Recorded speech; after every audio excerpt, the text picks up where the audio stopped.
다음은 여자의 애인집 첫 방문 시 행동이에요. 남친의 어머님이 여자를 보고 싶다며 식사 초대를 해주셨어요. 이 남자와 아직 결혼할 확신도 없는데 집으로 오라는 건 무슨 의미일까 생각하다가 아차 하는 순간 코 끼는 건 아닌가 고민이 돼요. 남친 집 앞에 도착하면 여자는 마지막으로 자신의 패션을 점검해요. 단정히 묶은 머리에 아무것도 몰라요 난 순진하니까요 컨셉에 단아하고 촉촉한 생얼 메이크업을 하고 평소엔 절대로 입지 않는 무릎을 꿇고 앉아도 허벅지가 드러나지 않는 조신한 스커트를 코디했어요. 스타킹은 신발을 벗어도 발이 드러나지 않은 불투명 스타킹을 신고 구두는 남친과의 키 밸런스를 고려하여 단정해 보이는 3cm 정도의 단화로 코디했어요. 마지막으로 오늘 나의 참한 이미지를 완벽하게 완성해줄 마지막 소품 센스 만점 선물도 체크해요.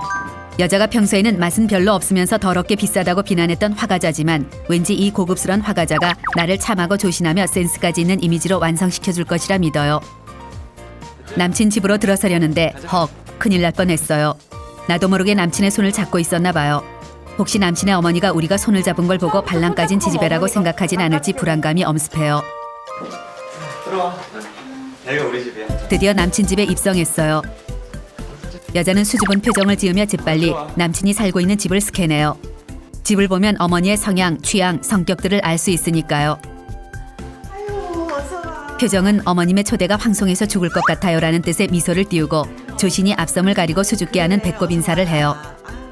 어머님이 권하신 자리에 착석하면서부터 여자의 신경은 오로지 어머님에게 잘 보이는 것으로 집중돼요. 손바닥을 펴 엉덩이부터 허벅지까지 쓸어 곧게 펴진 치마 위로 무릎을 꿇고 앉아요. 어머님이 편하게 앉으시라고 하지만 전 이게 편해요 라며 절대로 다리를 풀진 않아요. 이거 뭐 소화대. 이거? 아유 뭐 이런 거. 지금까진 완벽하다고 생각했는데 이런 된장 들어올 때 구두를 어떻게 벗어나는지 기억이 나지 않아요. 여자의 구두가 7렐레 8렐레로 놓여 있다면 남친 집에선 가정교육도 못 받은 아이라고 생각할 것이에요. 당장이라도 현관으로 달려가 자신의 구두가 엎어져 있진 않은지 팔자로 놓여 있진 않았는지 확인하고 싶어 미치겠어요. 이때 어머님이 쟁반 위에 고운 찻잔을 내어놓고 계세요. 여자는 아까 너무 떨려 미처 하지 못한 어머님의 의상, 헤어스타일, 찻잔까지 재빨리 스캔해요. 머리는 오늘 미장원에 다녀오신 따끈따끈한 드라이 머리고 입고 계신 옷 역시 집에선 절대로 입지 않을 법한 고급 옷이에요. 여자가 온다고 엄청 신경을 쓰신 게 분명해요. 우리 엄마는 미용과 옷에는 눈곱만큼도 관심이 없다는 남친의 정보가 다 허위 정보였어요. 그저 남친이 엄마한테 관심이 없는 것뿐이었나 봐요. 어머님이 건네주신 찻잔을 들고 한 모금 마시면서 감사합니다 하고 애교 만점 인사를 하려는데 너무 맛있어요. 남친의 어머니를 아줌마라고 불러야 할지 어머님이라고 불러야 할지 도저히 감이 잡히지 않아요. 남친의 어머님인데 아줌마라고 부르면 버르장머리가 없어 보일 것 같고 아직 결혼도 안 했는데 어머님이라고 부르면 오바쟁이 같아 보일 것 같아요. 그럼 저기요는 어떨까 생각해봐요. 그것도 역시 아닌 것 같아요. 아줌마와 어머님 사이에 갈등하던 여자는 결국 절대로 먼저 부르지는 않기로 해요. 남친의 집은 점점 어색함과 정적이 차고 넘치고 있어요. 어머님과 마주보고 있지만 할 말은 없어요. 그저 웃기만 해요. 어색한 미소를 짓다 보니 입가에는 경련이 일고 자꾸만 한쪽 입꼬리만 올라가는 썩소가 나와요. 그런데 헐 침묵을 견디지 못한 남친이 엄마 가은이 어때? 완전 이쁘지? 라는 예정에는 없던 팔불출 대사를 내뱉어요. 남친의 어처구니 없는 칭찬에 분위기는 100배쯤 더 어색해졌어요.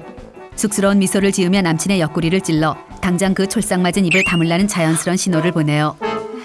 그런데 어머님의 대답이 궁금해요. 너무 이쁘구나 라고 대답하시는데 오 마이 갓 어머님의 표정에서 저런 팔불출 같은 시키라는 내면의 언어가 읽혀져요. 그러시더니 무뚝뚝한 놈이 집에 와도 너 얘기밖에 안 한다. 망했어요. 완전 남자 꽉 잡고 사는 여우 같은 지지배로 찍힌 게 분명해요.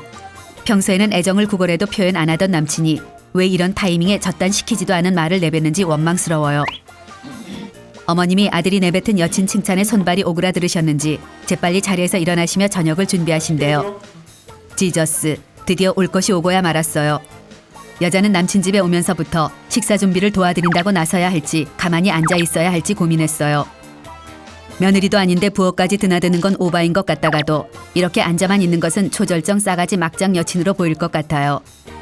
싸가지 컨셉보다는 오바 컨셉이 나을 것 같아 부엌으로 따라 들어가려는데 눈치 없는 남친이 재밌는 걸 보여준다며 방으로 쫓아 들어오래요. 아유 괜찮아요. 가서 둘이 가서. 어머님도 애써 괜찮은 척을 하시며 남친과 편히 방에서 놀래요. 남친의 방으로 가요. 책상, 침대, 컴퓨터. 처음 보는 남친의 방을 보니 기분이 묘하게 몰랑거려요. 생각보다 깔끔하게 정리된 걸 보니 아마 여전히 어머님이 정리를 해주시는 것 같아요. 그런데 헐, 둘만 남으면 좀 편할 줄 알았는데 남친의 방으로 들어가니 어색함은 배가 돼요. 도대체 방문을 어떻게 해야 할지 모르겠어요.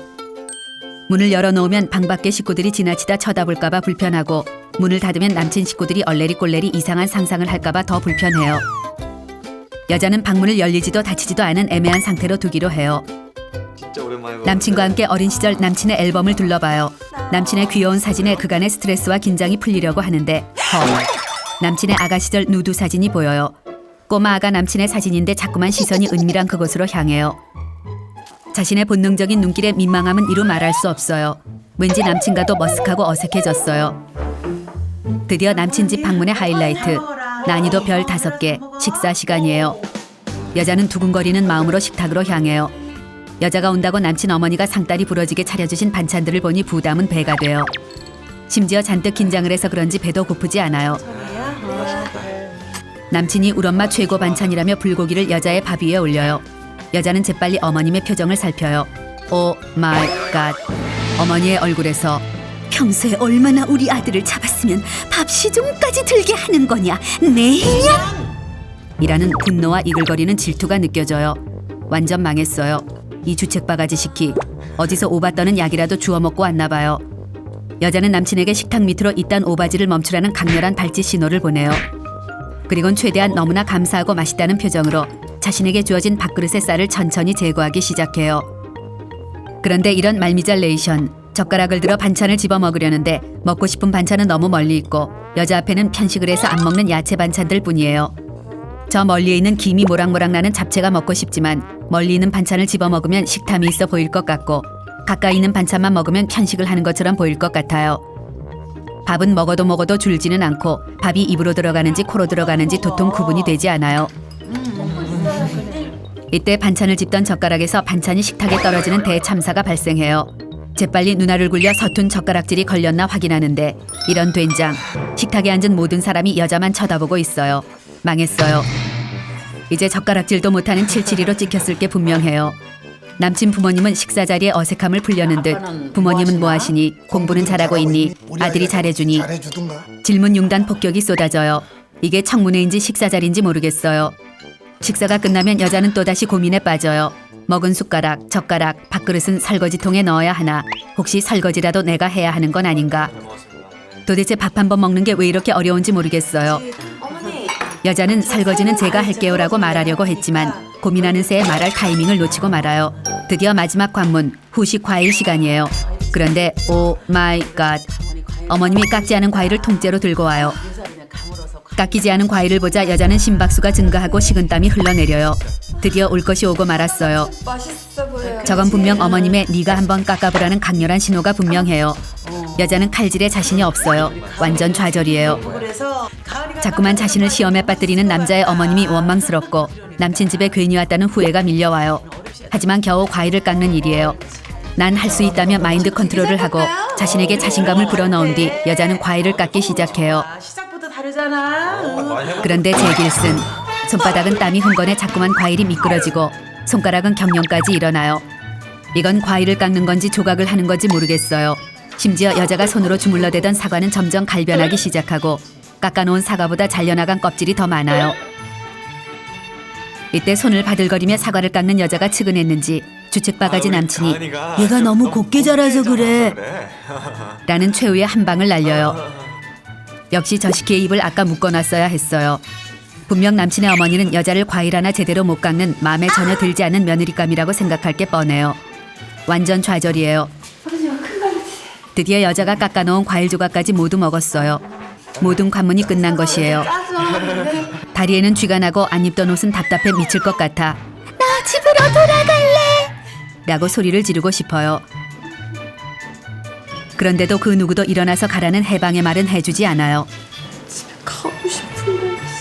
불편하고 지루해 죽을 것 같지만 여자는 지금이 마냥 편하고 즐겁다는 표정으로 이 자리를 이어나가요. 올레. 드디어 모든 관문이 끝이 나고 집 밖으로 나왔어요. 억지 웃음을 지었던 볼 근육이 땡겨 죽을 것 같고 꿇어앉았던 무릎도 쑤셔 죽을 지경이에요. 남친은 집에서 나오자마자 자신의 엄마가 너를 맘에 쏙 들어 하시는 것 같다며 오늘의 만남에 대한 엄청난 만족감을 표현해요. 여자는 잘 되긴 개뿔, 완전 망했어, 이게 다 너 때문이야, 왜 그렇게 오바를 떨어? 라는 신경질 융단 폭격을 날려볼까도 생각했지만 여자에겐 이미 신경질을 부릴 기운도 남아있지 않아요.